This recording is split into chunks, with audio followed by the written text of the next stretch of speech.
यूक्रेनी राष्ट्रपति Vladimir Zelensky और अमेरिकी राष्ट्रपति डोनाल्ड ट्रंप के बीच बीते हफ्ते ओवल ऑफिस में हुई तीखी बहस पूरी दुनिया ने देखी। इस बैठक में राष्ट्रपति ट्रंप ने जेलेंस्की को जमकर खरी खोटी सुनाई। हालांकि ट्रंप से मुलाकात के कई घंटे पहले ही जेलेंस्की को इस संबंध में चेतावनी मिल चुकी थी, लेकिन जेलेंस्की ने इस सलाह को हल्के में लिया और फिर उसका परिणाम दुनिया ने देखा। इससे दोनों देशों के रिश्तों में भी थोड़ी खटास महसूस की गई। अमेरिकी राष्ट्रपति ने जेलेंस्की पर अमेरिकी मदद के प्रति कृतज्ञ न होने का आरोप लगाया था। जेलेंस्की भी काफी नाराज दिखाई दिए थे, लेकिन अब ऐसा लगता है कि यूक्रेनी राष्ट्रपति बैकफुट पर आ गए हैं और अपने रुख में नरमी लाते हुए उन्होंने एक वीडियो संदेश जारी कर अमेरिकी मदद के लिए आभार जताया है।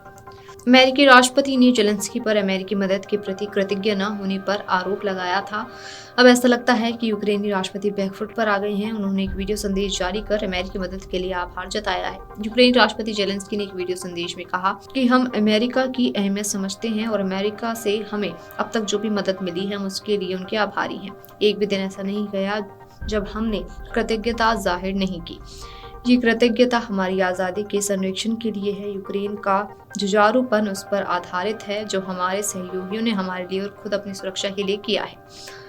हम अंतहीन युद्ध नहीं चाहते और हम भी शांति चाहते हैं, लेकिन इसके लिए सुरक्षा गारंटी अहम है। यूक्रेनी राष्ट्रपति ने यूरोप को भी समर्थन के लिए धन्यवाद दिया और कहा कि इन दिनों यूरोप में यूक्रेन के प्रति समर्थन, एकजुटता और सहयोग करने की इच्छा दिख रही है। सभी शांति के लिए एकजुट हैं और ये पूरे यूरोप की सोच है। गौरतलब है कि बीते हफ्ते ट्रंप के साथ मुलाकात में गर्मागर्मी होने के बाद जेलेंस्की लंदन पहुंचे थे, जहां रविवार को यूरोपीय देशों के नेताओं ने यूक्रेन के समर्थन में बैठक की। बैठक के बाद यूरोपीय नेताओं ने यूक्रेन की मदद बढ़ाने पर सहमति जताई। इस दौरान पोलैंड के पीएम ने तो यहां तक कह दिया कि यूरोप को रूस से रक्षा के लिए अमेरिका से गुहार लगाने की जरूरत नहीं है। यूरोपीय देशों ने अपना रक्षा बजट बढ़ाने पर भी सहमति दी। आपको बता दें कि हालांकि यूरोपीय देश भी और यूक्रेन भी जानते हैं कि उनके लिए अमेरिका को पूरी तरह से दरकिनार करना आसान नहीं होगा। यही वजह है कि जहां वे एक तरफ एकजुटता दिखा रहे हैं, लेकिन साथ ही अमेरिका को भी साधने की कोशिश कर रहे हैं।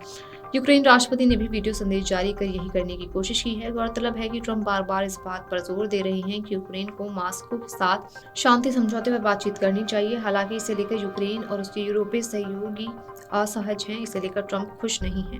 जब जेलेंस्की बातचीत के लिए ओवल ऑफिस पहुंचे तो ट्रंप ने पहले जेलेंस्की की पोशाक को लेकर मजाक किया और कहा कि आप पूरी तरह से तैयार होकर आए हैं। हालांकि उस वक्त जेलेंस्की बात को संभाल गए और मुस्कुराकर रह गए।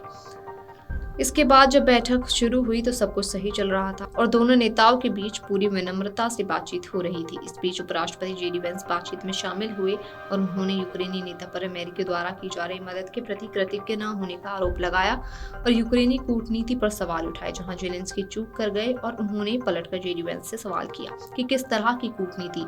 जेलेंस्की के इस बयान को वेंस ने सीधी चुनौती के तौर पर लिया और वेंस ने जेलेंस्की पर अमेरिकी राष्ट्रपति का अनादर करने का आरोप लगा दिया। इसके बाद ट्रंप ने भी आक्रामक रूप अख्तियार कर लिया और जेलेंस्की को खूब सुनाया।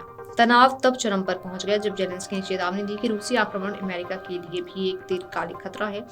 जेलेंस्की ने कहा कि आपके पास अच्छा समुद्र है और आप अभी खतरा महसूस नहीं करते हैं, लेकिन आप इसे भविष्य में महसूस करेंगे। ट्रंप के लिए इतना ही काफी था और उन्होंने जेलेंस्की पर तीखे जुबानी हमले किए और इसके बाद बैठक को अचानक समाप्त कर दिया। Video desk amarujala.com। अगर आप ये वीडियो YouTube पर देख रहे हैं तो हमारे चैनल को सब्सक्राइब कर बेल आइकन दबाएं और Facebook पर देख रहे हैं तो हमारे पेज को लाइक करें। 8 मिलियन प्लस सब्सक्राइबर, आपके इस भरोसे के लिए बहुत धन्यवाद। अगर आप ये वीडियो YouTube पर देख रहे हैं तो हमारे चैनल को सब्सक्राइब कर बेल आइकन दबाएं और Facebook पर देख रहे हैं तो हमारे पेज को लाइक करें। 8 मिलियन प्लस सब्सक्राइबर, आपके इस भरोसे के लिए बहुत धन्यवाद।